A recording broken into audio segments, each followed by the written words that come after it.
خواجہ غریب نواز کا نام نامی اسم گرامی خواجہ معین الدین چشتی اجمیری سنجری الحسنی والحسینی رضی اللہ تعالی عنہ ہے۔ آپ کا خاندانی پس منظر ولایت کی آغوش میں پلتے ہیں، مادر ذات ولی ہیں، آپ کے والد محترم بھی ولی ہیں، والدہ بھی ولیہ ہیں، اور یہ اس کی عملی تفسیر نظر آتی ہے مرج البحرین یلتقیان بینہما برزخ لا یبغیان، کہ جب دو ولایت کے دریا ملتے ہیں تو میرے خواجہ جیسا موتی اللہ اس امت کو عطا فرماتا ہے۔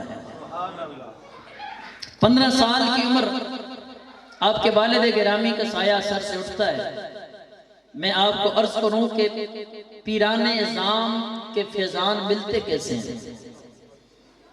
ہم مرید ہیں تو اپنے مرشد کے ساتھ ہمارا وہ رشتہ اور تعلق کس طرح استوار رہنا چاہیے، وہ آداب، وہ تعظیم، وہ تکریم جس کی وجہ سے فیضان کا در کھلتا ہے، وہ کیسے ہے؟ آپ فرماتے ہیں میرے والد فوت ہو گئے، 15 سال کی عمر ہے، اور والد کی طرف سے ورثے میں مجھے ایک باغ ملا اور ایک پنچکی ملی، پنچکی ملی اور باغ ملا۔ اب میری روزانہ کی روٹین یہ ہے کہ میں باغ کی لک آفٹر کرتا ہوں اور پنچکی چلاتا ہوں، یہی میرا ذریعہ معاش ہے۔ اللہ اللہ بابا جی خواجہ معین الدین چشتی اجمیری رحمت اللہ تعالیٰ علیہ آپ فرماتے ہیں لوگوں 15 سال کی عمر ہے، باغ کی دیکھ بھال کرنا میری ذمہ داری ہے، پودوں کو پانی دینا میرا کام ہے، ان کو دیکھنا میرا کام ہے، ان کے پھلوں کی حفاظت کرنا میرا کام ہے، یہی میری ذریعہ معاش ہے۔ اب میری زندگی کے شب و روز اس محنت میں گزر رہے ہیں۔ فرماتے ہیں ایک دن ایسا آیا جب میں باغ میں کام کرنے کے لیے جاتا ہوں، ان پودوں کو دیکھنے کے لیے جاتا ہوں، پھل میرے باغ کا پک چکا ہے، اب اس کے اتارنے کا وقت قریب ہے۔ فرماتے ہیں جو ہی میں باغ میں پہنچا اپنا کام کر رہا ہوں، اس کام کے دوران میں نے دیکھا دور سے ایک بزرگ میری جانب چلے آ رہے ہیں، ایک بزرگ ہیں دور سے میری جانب چلے آ رہے ہیں، چہرہ بھی نور والا ہے، پیشانی بھی نور والی ہے، آنکھیں بھی نور والی ہیں، جسم بھی نور والا ہے۔ فرماتے ہیں جو ہی میں نے بزرگوں کو دیکھا میرے دل میں محبت کا جذبہ پیدا ہوا، میرے دل میں پیار پیدا ہوا، میرے دل میں ادب پیدا ہوا۔ اب میں نے کام چھوڑ دیا، ان کی جانب میں لپک پڑا، ان کی جانب دوڑ پڑا، بزرگوں سے ملا، پیار کیا، دست بوسی کی، ادب سے لے کر اپنے باغ میں آ گیا ہوں۔ کہتے ہیں باغ میں آیا، باغ میں جب آیا بزرگوں کو بیٹھنے کے لیے کہا، فرمان لگے میں جلدی میں ہوں اور میں نے آگے نکلنا ہے۔ فرماتے ہیں آپ بیٹھ جائیں، چونکہ جو نور میں نے آپ کی پیشانی پر دیکھا ہے، میں سید ہوں، آل رسول ہوں، آل علی ہوں، اس لیے آپ کچھ دیر بیٹھیں تاکہ میں اپنے نانا کی سنت ادا کر لوں، آپ کی تواضع کر لوں، آپ کی مہمان نوازی کر لوں۔ اب نام بھی سنو کون سے وہ بزرگ ہیں جو تشریف لائیں، ان کا نام ہے سیدنا شیخ ابراہیم کندوزی رحمت اللہ تعالیٰ علیہ۔ آپ بیٹھ گئے، اس نوجوان سید زادے نے بڑے ادب سے احترام سے پوچھا، حضور اگر حکم ہو تو پانی لے آؤں، آپ کی بارگاہ میں پیش کروں؟ آپ نے فرمایا جاؤ لے آؤ، پانی پیا۔ دوسری بار عرض کیا حضور اور پانی لے آؤں؟ آپ نے فرمایا لے آؤ، پھر گئے پانی لے آئے۔ تیسری بار انگور کا گچھا لے کر آئے، وہ پیش کیا، پھر عرض کرنے لگے حضور کچھ اور لے آؤں؟ آپ نے فرمایا رک جا سیدہ، اب تو نے نہیں دینا، اب ہماری باری ہے، ہم دیں گے۔ فرمایا تم نے جو دینا تھا دے لیا، اب ہم دیں گے۔ وہاں ایک کھلی تھی، اس کو آپ نے چبایا، منہ میں چبانے کے بعد فرمایا بیٹا یہ لو اور کھا لو۔ اب خواجہ معین الدین چشتی اجمیری فرماتے ہیں وہ میں نے تبرک جو آپ کے منہ میں چبایا ہوا تھا مجھے دیا، میں نے وہ کھایا، اور جو ہی میری حلق سے نیچے اترا آپ فرماتے ہیں میری دل کی دنیا بدل گئی۔ اب میرا دل وہ کچھ دیکھ رہا تھا جو دنیا بڑے بڑے چلوں کے بعد بڑے بڑے مجاہدوں کے بعد دیکھتی ہے.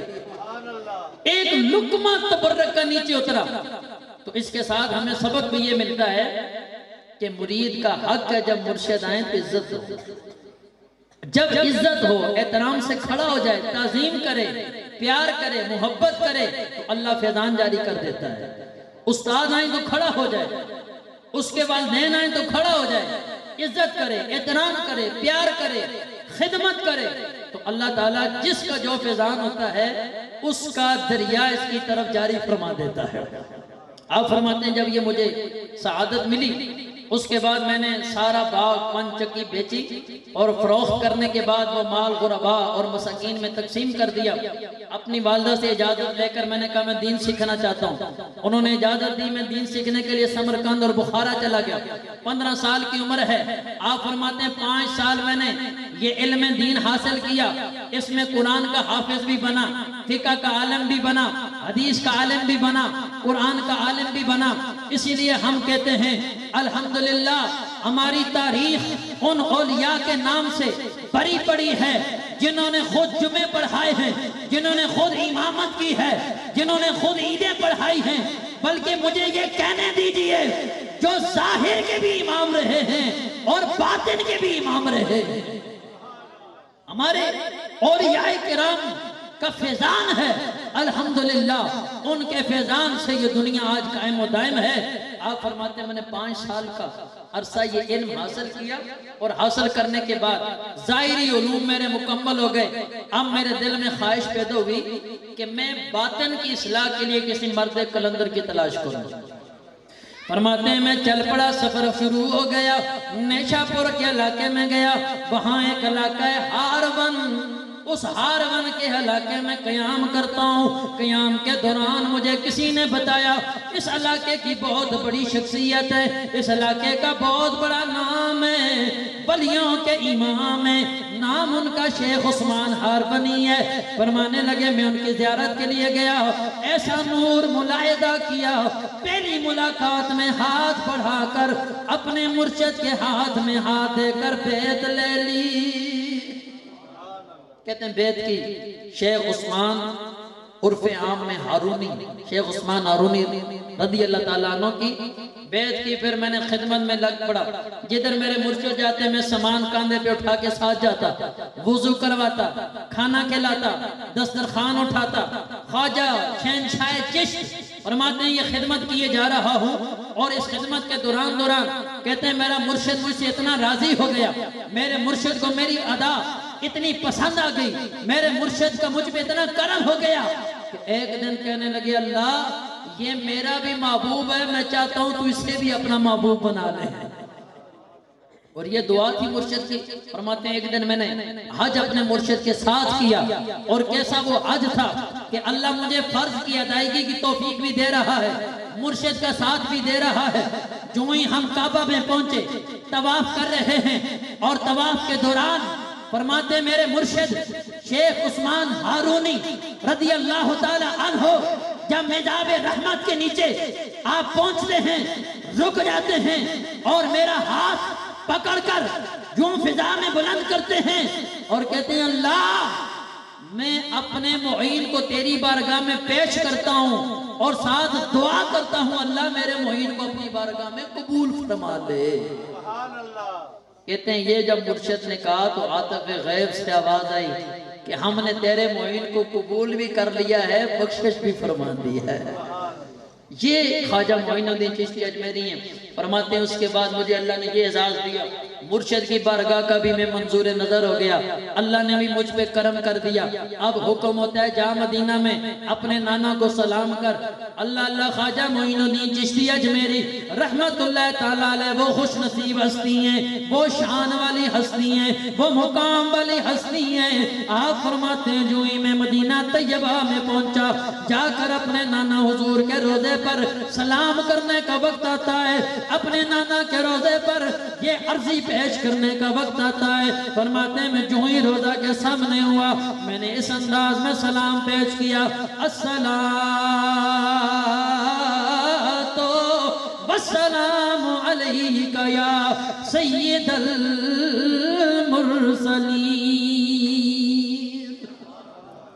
الصلاۃ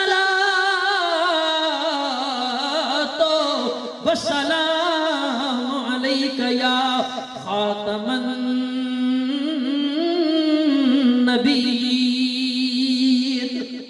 سلام تو ہم سارے پیش کرتے ہیں، پر میرے خواجہ کو مقام کیا ملا اور اعزاز کیا ملا؟ آپ فرماتے ہیں جو ہی میں نے یہ سلام عرض کیا، روضہ پاک سے جواب آتا ہے وعلیکم السلام یا قطب المشائخ۔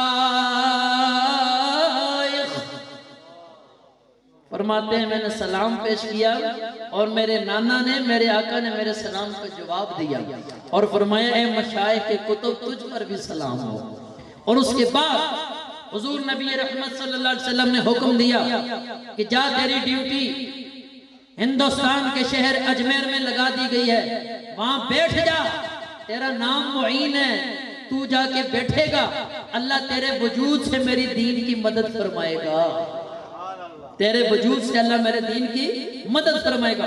چل پڑے، چلتے چلتے راستے میں بڑے بڑے اولیاء کرام کے درباروں پر حاضری دیتے گئے، فیضان لیتے گئے، پر میرے معین تجھ پر مجھے جیسے کروڑوں سید قربان جائیں، تجھ پر کائنات کی رونقیں قربان جائیں، تجھ پر یہ شرق و غرب قربان جائیں، ہم ساروں کی جانیں تجھ پر فدا ہو۔ اللہ نے تجھے یہ مقام دیا ہے، اللہ نے تجھے یہ مرتبہ دیا ہے، اللہ نے تجھے یہ سعادت دی ہے۔ خواجہ جب میرے نبی کی بارگاہ سے چلتے 5 مہینے اللہ نے آپ کو شہنشاہ بغداد، غوثوں کے غوث، کتبوں کے کتب، ابدالوں کے ابدال، شہنشاہ بغداد حضور خواجہ غوث اعظم پاک رضی اللہ تعالیٰ عنہ، شیخ عبدالقادر جیلانی رضی اللہ تعالیٰ عنہ کی بارگاہ میں 5 مہینے رہ کر فیضان لینے کا اللہ نے شرف عطا فرمایا ہے۔ وہاں رہنے کے بعد لاہور آپ داتا حضور کے، آپ جو بندے گئے آپ نے دیکھا ہے، وہاں آپ کی چلگاہ بھی بنی ہوئی ہے، وہاں کچھ عرصہ رہے، اور رہنے کے بعد جب ان کا فیضان لیا، فیضان لینے کے بعد فرماتے ہیں گنج بخش فیض عالم، مظہر نور خدا، ناکسارا پیر کامل آرا رہنما۔ فرماتے ہیں داتا کو آ کر سلام کرنے والوں سنو کہ داتا ہے کیا، داتا ہے کیا۔ آپ نے جو تعریف کی، آپ نے جو تعارف پیش کیا داتا لاہوری رحمت اللہ تعالیٰ علیہ کا، فرمانے لگے داتا یہ ہیں ناکسارا پیر کامل رہنما۔ فرمایا 2 طرح کے لوگ فیض پاتے ہیں، اگر ناقص آ جائے تو اس کے یہ رہبر ہیں، اس کے یہ رہنما ہیں، اور اگر کوئی کامل آ جائے تو اس کی بھی یہ رہنمائی فرماتے ہیں، اس کے بھی فیضان میں مزید اضافہ فرماتے ہیں۔ وہاں سے فیضان لینے کے بعد آپ چل پڑے اجمیر کی جانب۔ علاقہ آتا ہے سبزوار کے علاقے میں ایک دن آپ کو رکنا پڑا۔ ایک باغ سا ہے، اس باغ میں آپ انٹری کرتے ہیں، اور باغ کے سنٹر میں آپ نے دیکھا کہ ایک بڑا خوبصورت تالاب بنا ہوا ہے۔ دل نے چاہا کہ یہاں وضو کر لیتے ہیں، جو ہی وضو کے لیے بیٹھے کچھ گارڈز وہاں پہ موجود تھے، دوڑتے ہوئے آئے، نورانی چہرہ دیکھا، بجات دیکھی، نور دیکھا، اور ولایت کا روب بھی تھا۔ ادھر سے سرکار نے بھی نوازا ہوا ہے، داتا حضور نے بھی نوازا ہوا ہے، غوث پاک کا فیضان بھی لے کر چل پڑے ہیں، اور کئی ولیوں کو ساتھ ان کا فیضان لے کر آ رہے ہیں۔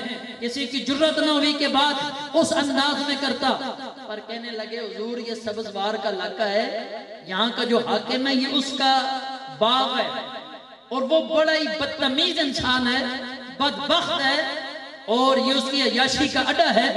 یہاں پر وہ ہر روز آتا ہے اور شراب نوشی کرتا ہے، ابھی اس کے آنے کا وقت ہے، تو ہم نہیں چاہتے کہ وہ آئے اور آپ کے ساتھ کوئی بد کلامی کر دے، اس لیے آپ مہربانی فرمائیں یہاں سے کسی اور جگہ منتقل ہو جائیں تو آپ کی مہربانی ہوگی۔ آپ نے فرمایا ہر روز آتا ہے تو عیاشیاں کرنے آتا ہے، آج آنے دو، میری ڈیوٹی مدینے سے لگی یہی ہے، جو بدبخت ہے جاؤ اسے اپنی نگاہ سے سعادت مند بنا دو۔ جو عیاش پرست ہے وہ اگر میرے آنے کے بعد بھی عیاش پرستی رہے تو مجھے شہنشاہ چشت کس نے کہنا ہے، میرا نام معین الدین کس نے لینا ہے؟ اس لیے میں چاہتا ہوں اگر آج اسی کا مقدر اللہ نے بدلنا ہے تو پھر میری ڈیوٹی ہے، میں نے رکنا ہے، اسے آنے دو۔ کچھ دیر گزری آیا، بڑے جلال میں کہنے لگا یہ کس کی جرت ہے، یہ کس نے ہمت کی ہے کہ میرے اس تالاب پر بیٹھ کر میری اجازت کے بغیر یہ کون وضو کر رہا ہے؟ جب آیا اس سے پہلے کہ ڈائریکٹ آ کر آپ سے کوئی کلام کرتا، کچھ باتیں ہوتی ہیں جو بندہ زبان سے بول کے سمجھاتا ہے، کچھ باتیں ایسی ہوتی ہیں جو صرف ولی اللہ نگاہ کر دے تو اللہ کرم کام کر دیتا ہے۔ آپ نے بیٹھے بیٹھے یوں نگاہ مڑ کے دیکھی نا، بس نگاہ کرنے کی دیر تھی، وہ وہیں برداشت نہ کر سکا، گر کے بے ہوش ہو گیا۔ جب ہوش آیا تو سیدھا خواجہ کے قدموں میں گر پڑا، معافی مانگی، پہلے مذہب تبدیل کیا، پھر عقیدہ تبدیل کیا، پھر نظریہ تبدیل کیا، پھر ہاتھ بڑھا کے بیعت لی، مرید بھی ہوا۔ آپ نے کہا سارے گناہوں سے توبہ کر، ظلم سے جو مال لوٹا ہے واپس کر، اور جو کوتاہیاں کی ہیں ان سے معافی مانگ۔ اس کے بعد ایک ہی رات میں خواجہ نے اپنی نگاہ میں رکھا جو حاکم وقت ظالم کے نام سے مشہور تھا، جو حاکم وقت بدبخت ہونے کے نام سے مشہور تھا، جو حاکم وقت بدتمیز ہونے کے نام سے مشہور تھا، میرے خواجہ نے اپنی مریدی کا شرف بھی عطا فرمایا، اور ایک رات میں نواز کے آپ نے خلافت بھی عطا کی، اور خلافت عطا کرنے کے بعد پاک اور صاف کرنے کے بعد فرمایا بیٹھ جا، تیری ڈیوٹی رب نے ادھر لگا دی ہے، میری ڈیوٹی رب نے ادھر لگا دی ہے۔ یہ خواجہ معین الدین چشتی اجمیری رحمت اللہ تعالیٰ علیہ ہیں کہ جن کا فیضان دنیا میں یہ ہے، اسی لیے کہنے والا کہتا ہے نگاہ ولی میں وہ تاثیر دیکھی ہے، نگاہ ولی میں وہ تاثیر دیکھی ہے، بدلتی ہزاروں کی تقدیر دیکھی ہے۔ یہ ولی کا فیضان ہوتا ہے۔ خواجہ معین الدین چشتی اجمیری رحمت اللہ تعالیٰ علیہ جب آپ نیو دلی میں پہنچتے ہیں، وہاں آپ کی راستے میں ملاقاتیں ہوتی جا رہی ہیں اور آپ کا پیغام چلتا جا رہا ہے، اور آپ کی سیرت میں آتا ہے کہ دلی سے لے کر اجمیر پہنچنے تک جب آپ پیچھے مڑ کے دیکھتے ہیں تو 90 لاکھ لوگوں کو کلمہ پڑھا چکے ہیں۔ اس کفرستان میں 90 لاکھ بندوں کو کلمہ پڑھا چکے ہیں، اور آپ کی دعا سے الحمدللہ مجھے اللہ نے اجمیر میں جانے کی سعادت نصیب کی ہے۔ میں نے خواجہ کے وہ دربار کے جلوے دیکھے ہیں، وہاں کے آپ کی وہ کرامتیں دیکھی ہیں، اور پھر وہاں ایک جھیل ہے انا ساغر کے نام سے مشہور ہے، اور ہم یہ محاورہ تو غلام حسین صاحب سنتے ہیں کہ کوزے کے اندر دریا کو بند کر دیا، پر وہاں پریکٹیکل ہوا ہے۔ وہ کیسے ہوا ہے کہ وہاں بہت بڑی جھیل ہے، اور اس کے اوپر جو حاکم بن کر بیٹھا ہے وہاں کا بڑا راجہ ہے، یہ درویش ہیں، اجمیر میں بیٹھ جاتے ہیں۔ آپ یوں سمجھ لیں جیسے فیصل مسجد ہے وہ نیچے ہے اور دامنے کو اوپر ہے، ایسے ہی وہ جھیل بہت اوپر کر کے ہے اور اجمیر یوں نیچے ہے دربار۔ آپ نیچے بیٹھ کے، راجہ کہیں اوپر بیٹھے ہوئے ہے، کچھ آپ کے مرید غسل کرنے کے لیے اس نہر پر گئے۔ جب آپ نے غسل کیا تو ان کافروں نے شور مچا دیا، کہنے لگے انہوں نے، مسلمانوں نے ہمارا پانی ناپاک کر دیا، انہوں نے غسل کر کے ہمارے اس پانی کو گندا کر دیا ہے۔ جب انہوں نے یہ بات سنی ان کو نکال دیا، بڑے ٹوٹا ہوا دل لے کر خواجہ کے پاس آئے، کہنے لگے، وہ کہتے ہیں پانی ناپاک کر دیا، یہ کیسا آپ نے کلمہ پڑھایا ہے کہ ہم مسلم ہونے کی وجہ سے ناپاک ہو گئے، کلمہ پڑھنے کی وجہ سے ناپاک ہو گئے، ہمیں یہ تانا دیا جا رہا ہے۔ اللہ اللہ، جب فقیر کو جلال آ جائے، جب فقیر کے چہرے پر جلال آ جائے اور اس کی غیرت کو للکار آ جائے، دین پر بات آ جائے، اسلام پر بات آ جائے، پھر وہ چپ نہیں رہتا۔ آپ نے ایک چھوٹا سا برتن اپنے پاس پڑا ہے، اپنے مرید کو فرمایا جا ذرا نہر سے پانی بھر کے لے آ۔ چھوٹا سا برتن ہے، پر میں جا نہر سے پانی بھر کے لے آ۔ اب وہ چھوٹا سا برتن لے کر انا ساگر نہر پر گیا، پانی بھرنے کے لیے اس نے برتن نیچے نہر میں ڈالا تو ساری نہر اس برتن کے اندر آ گئی۔ ساری نہر، وہ پورا تالاب جس طرح ڈیم ہوتا ہے اس شکل میں سارا اس برتن کے اندر آ گیا۔ جب برتن کے اندر آیا تو لاگا سارا خشک ہو گیا، دھول اڑ رہی ہے۔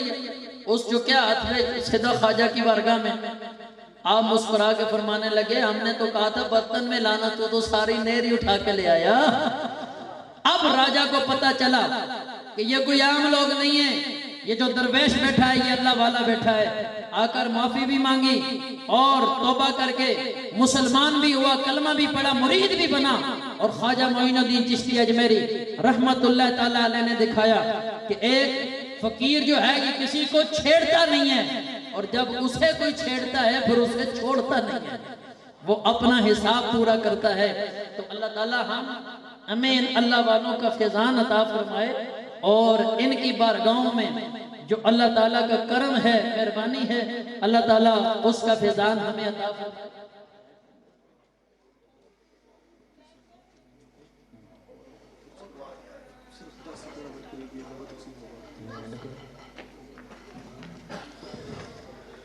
تو جتنے بھی اولیاء کرام ہیں اللہ تعالیٰ ہمیں ان کا فیضان عطا فرمائے، اور قبلہ پیر صاحب ہمارے درمیان موجود ہیں، آپ کا سایہ رحمت ہم سب پہ اللہ تعالیٰ قائم و دائم فرمائے۔ اور یہ ہماری سعادت ہے، میری خوش نصیبی ہے کہ میں قبلہ کی موجودگی میں آپ سے مخاطب ہوں اور آپ سے دعا کا طالب ہوں کہ اللہ تعالیٰ آپ کا فیضان ہمیں عطا فرمائے، آپ کی نگاہ کے صدقے میں اللہ تعالیٰ ہم پہ کرم فرمائے۔ آخری یہ میں شعر آپ کی خدمت میں عرض کرتا ہوں، اور یہی عقیدہ بھی ہے اور یہی قصیدہ بھی ہے، بس اسی کے ساتھ میں بات ختم کر رہا ہوں کہ ہمارا اولیاء کرام کے ساتھ تعلق اور نسبت یہ ہونی چاہیے۔ کہنے والا کہتا ہے اللہ اللہ حقیے جانے سے اللہ نہ ملے، صرف اللہ اللہ کیے جانے سے اللہ نہ ملے، اللہ والے ہیں جو اللہ سے ملا دیتے ہیں۔ اللہ ہمیں ایسے اللہ والوں کا دامن عطا فرمائے جو ہمیں اللہ کی بارگاہ میں اللہ سے ملا دیں۔ اللہ تعالیٰ قبلہ ڈاکٹر صاحب اور ان کی پوری ٹیم کی طرف سے یہ محفل قبول فرمائے۔ پچھلے سال کی نسبت اس سال بہاریں اور بڑی ہوئی ہیں، اور اللہ کرے آئندہ سال آئے تو اور زیادہ اس میں ترقی ہو، اور یہ محفل پھلے پھولے، اللہ تعالیٰ اس کی برکات نصیب فرمائے۔ باخر دعوانا ان الحمدللہ رب العالمین۔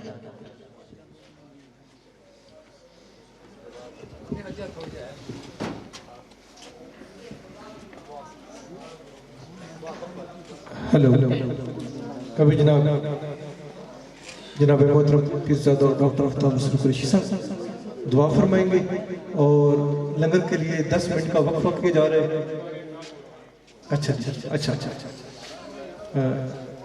اور قوال حضرات سے میں مدویس ہوں اپنی چیزیں سیٹ کر لیں اور ایک نظرانہ عقیدت پیش کر جی۔